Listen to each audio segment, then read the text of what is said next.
How do you figure out exactly what it is in life that you are passionate about? And I asked that question, one, because it's the topic of a lot of emails that I've gotten over the last several weeks and months, but two, because this has a huge impact on the charisma that you exude when you are making a first impression.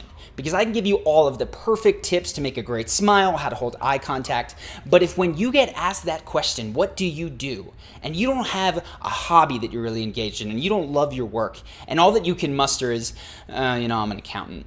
It doesn't matter any of that body language stuff, that is going to get sub-communicated. The fact that you are not engaged and excited about your life and what you spend your time doing comes through loud and clear. So figuring out the things that you're passionate about and incorporating them into your life, either professionally or just as a hobby, is a critical part of being charismatic. So what I want to offer you today is an actionable thing that you can do. Get a piece of paper, write it down. I've got 4 questions for you that will help you to identify the type of things that you need to be engaging with more in your life, because these things are your passions and these are going to attract people to you when you talk about them. So here's the first question. The first question is, what can you spend your time doing that when you're doing it, you lose track of yourself and you lose track of time? Maybe it just turns out that it's 3:30 in the morning and you just open your eyes, you're like, how the heck did I spend the last 8 hours doing this thing? Go ahead and write a list of things down. And don't be judgmental here. If the answer, one of them, is video games, go ahead and write this down. We're not trying to find something that's commercially viable. We're trying to find the things that take you into flow. Because if you're in flow, that means that you are so hyper engaged with that thing that you care, you're passionate, right? So that's very important. Number 1, what makes you lose track of time and yourself? Number 2, what sort of activities in your life do you spend money to participate in? And I know that for me, one of the things was, and this didn't seem very important at the time, but I was going out all the time. I was going to bars, I was paying covers, I was paying taxis. If you'd looked at my bank statements, a huge percentage of my money was in going to places where I could meet people, interact, and maybe meet a girl that I liked, right? So that was something that I was hyper engaged in. Think to your own life. What sort of events do you spend your own hard-earned money to participate in? That means that you care enough to invest. The third question, what area of your life do you fear judgment in? Right? Is there an area where you have a backlog of work, whether it's songs or poems or any piece of art or business or whatever it is, that you're afraid to share with other people for fear of being judged? This means that you care about it tremendously. It's core to your identity, and so you will work hard to be excellent at it. When I look back at my own life, writing was the clear winner. Ever since I was a kid, I've been writing, I've been taking creative writing classes every chance I got, but I was very scared to publish in any sort of school newspaper or a blog or in anything. And that was because it was core to who I am, right? If somebody didn't like my writing, I thought that would tear me apart. Of course, that's not the case, but look for that area. What are those things that you're afraid to share? That means that it is really important to you and you'll work to be good at it. And of course, number 4, what makes your heart race, right? What things in your life do you have that when you engage in that activity, your heart rate literally elevates? And as I look back on my own life, one of the very clear things for me was social interaction. I was a very shy kid.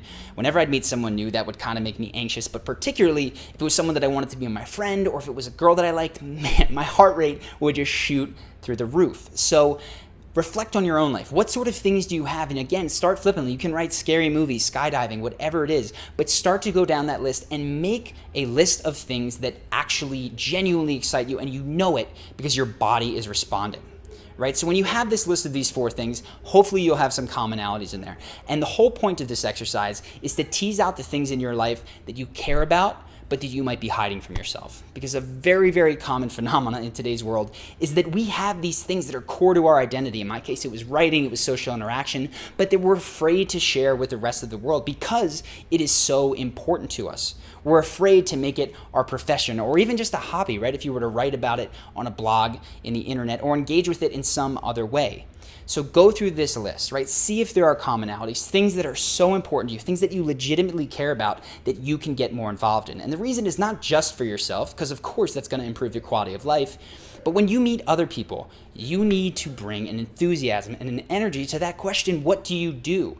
And right now, if all you have going is a job that you're not super into and friends that, you like but you're not crazy about and hobbies that football on Sundays, that is not going to help you connect with the kind of people that you want to have in your life.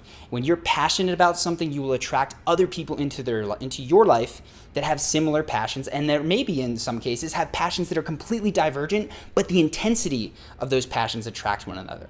So I hope that you found this exercise helpful. I hope that you followed through. And if you're still interested in more on first impressions, we've actually set up another video that has the 4 emotions that guarantee you can make a good first impression on anyone, anytime. And this is things that if you imbue into this answer of what do, you take these 4 emotions and you can put them into your answers. What do you do? Where are you from?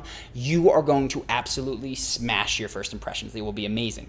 So if you want to see what those 4 emotions are, go ahead, click the link that'll pop up here. It's going to take you to another page where you can submit your email and then you will get that video. Of course, if you found this helpful, please below comment, what did you find in your answers? I'm very, very curious to see, and hold yourself accountable to following through in some way. If you have any questions, feel free to write those in the comments. I'm going to be alternating between charisma breakdowns and videos like this where I answer viewer questions. And lastly, if this is the first time on your channel and you've not yet done so, subscribe. We've got new videos like this every single Monday, and charisma breakdowns of celebrities showing charismatic body language, eye contact, all sorts of things to help you be more charismatic and confident in your everyday life. So I'm Charlie. I hope that you've enjoyed this video, and I will see you in the next one.